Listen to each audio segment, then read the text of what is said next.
ಸ್ನೇಹಿತರೆ ನಮಸ್ಕಾರ. ನಾನು ರವೀಂದ್ರ ಜೋಶಿ. ನಮ್ಮ ನ್ಯಾಯಾಂಗ ವ್ಯವಸ್ಥೆಯಲ್ಲಿ ಸುಪ್ರೀಂ ಕೋರ್ಟಿನಲ್ಲಿ ಈ ರೀತಿಯ ತೀರ್ಪುಗಳು ಕೂಡ ಬರ್ತಾವೆ ಅಂತ ನಾವು ಊಹಿಸಲಿಕ್ಕೂ ಸಾಧ್ಯ ಇರಲಿಲ್ಲ, ಕಲ್ಪನೆಯನ್ನು ಕೂಡ ಮಾಡ್ಕೋತಾ ಇರಲಿಲ್ಲ. ಇತ್ತೀಚಿನ ದಿನಗಳಲ್ಲಿ ಆ ರೀತಿಯ ಗ್ರಹಣ ಹಿಡಿದೋಗಿತ್ತು. ಈಗ ಒಂದು ಕಾರ್ಮೋಡದ ಮಧ್ಯೆ ಮಿಂಚಿನ ಸೆಳಕು ಹೊರಗೆ ಕಾಣಿಸ್ತಾ ಇದೆ. ಶರ್ಜೀಲ್ ಇಮಾಮ್ ಮತ್ತು ಈ ಉಮರ್ ಖಾಲಿದ್ ಇವರ ಜಾಮೀನು ಅರ್ಜಿ ಸುಪ್ರೀಂ ಕೋರ್ಟಿನ ಮುಂದೆ ಸೋಮವಾರ ದಿವಸ ಇವತ್ತು ಬಂದಿತ್ತು. ಐತಿಹಾಸಿಕವಾದಂಥ ತೀರ್ಪನ್ನು ಕೊಟ್ಟಿದೆ ಸುಪ್ರೀಂ ಕೋರ್ಟು, ಐತಿಹಾಸಿಕವಾದಂಥ ಟಿಪ್ಪಣಿಯನ್ನು ಮಾಡಿದೆ ಸುಪ್ರೀಂ ಕೋರ್ಟು, ಐತಿಹಾಸಿಕವಾದಂಥ ಅಬ್ಸರ್ವೇಷನನ್ನು ಮಾಡಿದೆ ಸುಪ್ರೀಂ ಕೋರ್ಟು. ಕೇವಲ ಚೀಫ್ ಜಸ್ಟಿಸ್ ಸೂರ್ಯಕಾಂತ್ ಅವ್ರ ಬೆಂಚ್ನಲ್ಲಿ ಈ ರೀತಿಯ ಮಾತುಗಳನ್ನು ಕೇಳ್ತಾ ಇದ್ವಿ ನಾವು. ಆದರೆ ಈಗ ಜಸ್ಟಿಸ್ ಅರವಿಂದ್ ಕುಮಾರ್ ಮತ್ತು ಜಸ್ಟಿಸ್ ಎನ್.ವಿ. ಅಂಜಾರಿಯಾ ಅವರ ದ್ವಿಸದಸ್ಯ ಪೀಠದಲ್ಲಿ ನಡೆದಂಥ ವಿದ್ಯಮಾನಗಳು, ಸೋಮವಾರ ದಿವಸ ಇವತ್ತು ನಡೆದಂಥ ವಿದ್ಯಮಾನಗಳನ್ನು ಕೇಳಿದರೆ, ನಡೆದಂಥ ವಿಚಾರಣೆಯ ಸಂದರ್ಭದಲ್ಲಿ ಆದಂಥ ವಾದ ಪ್ರತಿವಾದವನ್ನು ನೋಡಿದರೆ, ಜಡ್ಜ್ಗಳು ಕೊಟ್ಟಿರುವಂಥ ರೂಲಿಂಗ್ಗಳನ್ನು ಗಮನಿಸಿದರೆ ಎಂಥ ಅದ್ಭುತವಾದಂಥ ಕಾಲಘಟ್ಟದಲ್ಲಿ ನಾವಿದ್ದೀವಿ ಅಂತ ಒಂದು ರೀತಿಯ ಸಮಾಧಾನ ಉಂಟಾಗ್ತಾ ಇದೆ.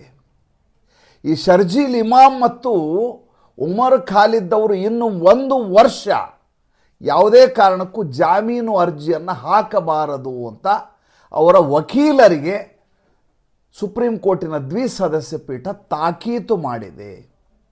ನೀವು ಯಾವುದೇ ಕಾರಣಕ್ಕೂ ಈ ಇಬ್ಬರು ವ್ಯಕ್ತಿಗಳಿದಾರಲ್ಲ, ಇವರ ಪರವಾಗಿ ನೀವು ಜಾಮೀನು ಅರ್ಜಿಯನ್ನೇ ಹಾಕುವ ಹಾಗಿಲ್ಲ. ಕೊಡೋದು ಬಿಡೋದು ಆಮೇಲೆ ಪ್ರಶ್ನೆ. ಹೆಂಗಿದೆ ಸ್ವಾಮಿ? ಅಷ್ಟೇ ಹೇಳಿದರೆ ಪರವಾಗಿಲ್ಲ, ಅದಕ್ಕಿಂತ ಇನ್ನೊಂದು ಚೆನ್ನಾಗಿದೆ. ವಿಚಾರಣೆ ನಿಧಾನವಾಗಿದೆ, ವಿಳಂಬವಾಗಿದೆ ಎನ್ನುವಂಥ ಕಾರಣವನ್ನು ಒಡ್ಡಿ ಅದನ್ನು ನೀವು ಟ್ರಂಪ್ ಕಾರ್ಡ್ ಮಾಡಿಕೊಂಡು ಜಾಮೀನು ಕೇಳುವ ಹಾಗಿಲ್ಲ.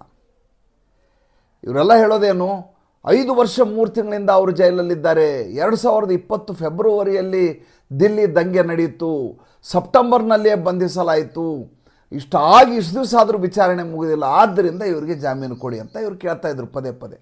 ಅದಕ್ಕೆ ಕೋರ್ಟ್ ಹೇಳುತ್ತೆ, ಅದು ಸೆಕ್ಷನ್ ಕೂಡ ಹೇಳುತ್ತೆ, ಅನುಚ್ಛೇದ 21ರ ಪ್ರಕಾರ ಟ್ರಯಲ್ ನಡೆದ ಅವಧಿಯಲ್ಲಿ ಒಬ್ಬ ಆರೋಪಿ ಜೈಲಿನಲ್ಲಿದ್ದರೆ ಅದನ್ನು ಶಿಕ್ಷೆಯಂತ ಪರಿಗಣಿಸುವ ಹಾಗಿಲ್ಲ. ಇವ್ರು ಹೇಳೋದೇನು, 5.5 ವರ್ಷದಿಂದ ಜೈಲಲ್ಲಿದ್ದಾನೆ, 5.5 ವರ್ಷದ ಜೈಲು ಅಂತಾರಲ್ಲ, ಅದಕ್ಕೆ ಅವ್ರು ಹೇಳ್ತಾರೆ ಅನುಚ್ಛೇದ 21ರ ಪ್ರಕಾರ ವಿಚಾರಣಾಧೀನ ವ್ಯಕ್ತಿ ಆರೋಪಿ ಜೈಲಿನಲ್ಲಿದ್ದರೆ ಅದು ಶಿಕ್ಷೆ ಅಂತ ಪರಿಗಣಿಸಬೇಕಾದ ಅಗತ್ಯತೆ ಇಲ್ಲ, ಆದ್ದರಿಂದ ನಿಮ್ಗೆ ಬೇಲ್ ಕೊಡೋದಿಲ್ಲ. ಅಷ್ಟೇ ಅಲ್ಲ, ಅದಕ್ಕಿಂತ ಭಾಳ ಇಂಟ್ರೆಸ್ಟಿಂಗ್ ಇದೆ. ದೇಶದ ಸುರಕ್ಷತೆ ಮತ್ತು ಅಖಂಡತೆಗೆ ಧಕ್ಕೆ ತರುವಂಥ ಪ್ರಕರಣಗಳಿದ್ದ ಸಂದರ್ಭದಲ್ಲಿ ಸ್ಪಷ್ಟವಾಗಿ ಕೇಳಿಸ್ಕೊಳ್ಳಿ, ಭಾಳ ಚೆನ್ನಾಗಿದೆ. ವಿಚಾರಣೆ ತಡವಾಗಬಹುದು, ವಿಳಂಬವಾಗಬಹುದು, ನಿಧಾನಗತಿಯಲ್ಲಾಗಬಹುದು, ಇಲ್ಲಿ ಕಾಲಮಿತಿಯನ್ನು ಹೇರಲಿಕ್ಕಾಗೋದಿಲ್ಲ ಅಂತ ಜಡ್ಜ್ಗಳು ಕೊಟ್ಟಿರುವಂಥ ಹೇಳಿಕೆಗಳು ನೋಡಿ. ದೇಶದ ವಿರುದ್ಧವಾಗಿ ಮಾಡಿರುವಂಥ ಸಂಚು ಇವರಿಬ್ಬರು ಯಾವ ದೊಡ್ಡ ಮಟ್ಟಿಗೆ ಅಂದರೆ 53 ಜನ ಅಮಾಯಕರ ಸಾವು, 500 ಜನ ಗಾಯಾಳುಗಳು, ಸಾವಿರಾರು ಜನ ಬೀದಿಗೆ ಬಿದ್ದರು, ನಿರಾಶ್ರಿತರಾದರು, 100 ಅಂಗಡಿಗಳನ್ನು, ಹಿಂದೂ ಅಂಗಡಿಗಳನ್ನು ಸುಟ್ಟು ಹಾಕಲಾಯಿತು. ಇಂಥ ಪ್ರಕರಣದ 2 ಪ್ರಮುಖ ಆರೋಪಿಗಳು, ಅವರ ಪ್ರಕರಣ ವಿಚಾರಣೆ ನಿಧಾನಗತಿಯಲ್ಲಾಯಿತು ಅಂತ ಇವರಿಗೆ ಜಾಮೀನು ಕೊಡಿ ಅಂತ ಕಪಿಲ್ ಸಿಬಲ್ಲು, ಅಭಿಷೇಕ್ ಮನು ಸಿಂಘ್ವಿ, ದುಷ್ಯಂತ್ ದವೆ, ಸಲ್ಮಾನ್ ಖುರ್ಷಿದ್ದು ಇವರು ಕೋರ್ಟ್ ಮುಂದೆ ವಾದವನ್ನು ಮಂಡನೆ ಮಾಡ್ತಾರೆ. ಸೆಪ್ಟೆಂಬರ್ 2ನೇ ತಾರೀಕು ಹೈಕೋರ್ಟ್ನಲ್ಲಿ ತಿರಸ್ಕಾರ ಆಗಿತ್ತು ಇವರು ಜಾಮೀನು ಅರ್ಜಿ. ಅಪೀಲ್ ಹೋಗಿದ್ದರು ಸುಪ್ರೀಂ ಕೋರ್ಟ್ನಲ್ಲಿ. 3 ದಿವಸಗಳ ಹಿಂದೆ ಇದರ ತೀರ್ಪನ್ನು ಕಾಯ್ದಿರಿಸಲಾಯಿತು. ಇವ್ರಿಗೆ ಜಾಮೀನು ಕೊಡಬೇಕು ಕೊಡಬಾರ್ದು ಅನ್ನೋದ್ರ ವಿಚಾರಣೆ ನಡೆದು ತೀರ್ಪನ್ನು ಕಾಯ್ದಿರಿಸಲಾಗಿತ್ತು. ಆ ಸಂದರ್ಭದಲ್ಲಿ ಅಂತಾರಾಷ್ಟ್ರೀಯ ಮಟ್ಟದಲ್ಲಿ ಒತ್ತಡವನ್ನು ಹೇರಲಾಯಿತು. ಹೆಂಗೆ? ಅಲ್ಲಿ ಅಮೇರಿಕೆಯ 8 ಜನ ಲಾ ಮೇಕರ್ಗಳು ಭಾರತಕ್ಕೆ ಪತ್ರ ಬರೀತಾರೆ, ನೀವು ಉಮರ್ ಖಾಲಿದ್, ಶರ್ಜೀಲ್ ಇಮಾಮ್ ವಿಚಾರದಲ್ಲಿ ನೀವು ಪಾರದರ್ಶಕವಾಗಿ ನ್ಯಾಯಾಂಗ ನಡ್ಕೋಬೇಕು, ಭಾರತ ದೇಶದ್ದು ಅವರಿಗೆ ನ್ಯಾಯವನ್ನು ಕೊಡಬೇಕು, ನಿಷ್ಪಕ್ಷಪಾತವಾಗಿ ನಡ್ಕೋಬೇಕು ಅಂತ ಅಲ್ಲಿಂದ, ಅದು ನ್ಯೂಯಾರ್ಕ್ ಟೈಮ್ಸಿಂದ ಹಿಡಿದು ವಾಷಿಂಗ್ಟನ್ ಪೋಸ್ಟಿಂದ ಹಿಡಿದು ಭಾರತದ ಎಲ್ಲ ಮಾಧ್ಯಮಗಳಲ್ಲಿ ಪಬ್ಲಿಷ್ ಆಗುತ್ತೆ. ನ್ಯೂಯಾರ್ಕ್ನ ಮೇಯರು ಹೇಳಿಕೆಯನ್ನು ಕೊಡ್ತಾರೆ. ಅಂದರೆ ನ್ಯಾಯಾಂಗದ ಮೇಲೆ ಒತ್ತಡವನ್ನು ಹೇರೋದು. ಆದರೆ ಈ ಒತ್ತಡಕ್ಕೆ ಭಾರತದ ನ್ಯಾಯಾಂಗ ಬಗ್ಗುವುದಿಲ್ಲ ಅಂತ ಇವತ್ತು ನಮ್ಮ ಇಬ್ಬರು ಅದ್ಭುತವಾದಂಥ ಜಡ್ಜ್ಗಳು, ಜಸ್ಟಿಸ್ ಅರವಿಂದ್ ಕುಮಾರ್ ಅವರು ಮತ್ತು ಜಸ್ಟಿಸ್ ಎನ್.ವಿ. ಅಂಜಾರಿ ಅವರು ತೋರಿಸ್ಕೊಟ್ಬಿಟ್ರು. ಅವರು ಹೇಳ್ತಾರೆ, ಭಾಳ ಚೆನ್ನಾಗಿ ಹೇಳಿದ್ರು, ಪ್ರಥಮ ದೃಷ್ಟಿಯಲ್ಲಿ ಅಪರಾಧದಲ್ಲಿ ಶಾಮೀಲಾಗಿದ್ದಾರೆ ಅಂತ ಸ್ಪಷ್ಟವಾಗಿ ಕಾಣ್ತಾ ಇರೋದ್ರಿಂದ ಮತ್ತು ಇದಕ್ಕಿಂತ ಚೆನ್ನಾಗಿದೆ ಕಲ್ಪೆಬಿಲಿಟಿಯ ಸಾಂದ್ರತೆ ಜಾಸ್ತಿ ಇರೋದರಿಂದ, ಅಂದರೆ ಇವ್ರು ಮಾಡಿರುವಂಥ ಅಪರಾಧ ಖಚಿತವಾಗಿರುವಂಥ ಸಾಕ್ಷ್ಯಾಧಾರಗಳನ್ನು ನೀಡಿರುವುದರಿಂದ ಇವರ ಜಾಮೀನನ್ನು ನಿರಾಕರಿಸಲಾಗ್ತಾ ಇದೆ.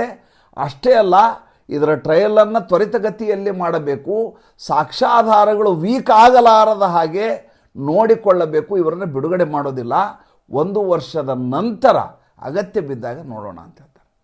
ಹೇಗಿದೆ ಪ್ರಕರಣ? ಇನ್ನು ಜೊತೆಗೆ 7 ಜನ ಸಹ ಆರೋಪಿಗಳಿರ್ತಾರೆ. ಅದು ಕಲ್ಪೆಬಿಲಿಟಿ ಕಡಿಮೆ ಇದೆ ಅನ್ನುವಂಥ ಕಾರಣಕ್ಕೋಸ್ಕರ ಅದರಲ್ಲಿ 5 ಜನರಿಗೆ ಜಾಮೀನು ಕೊಡಲಾಗತ್ತೆ. ಅದಕ್ಕೆ ಕೋರ್ಟು ಚೆನ್ನಾದ ಸ್ಪಷ್ಟವಾದಂಥ ತನ್ನ ಅಬ್ಸರ್ವೇಷನನ್ನು ಹೇಳುತ್ತೆ.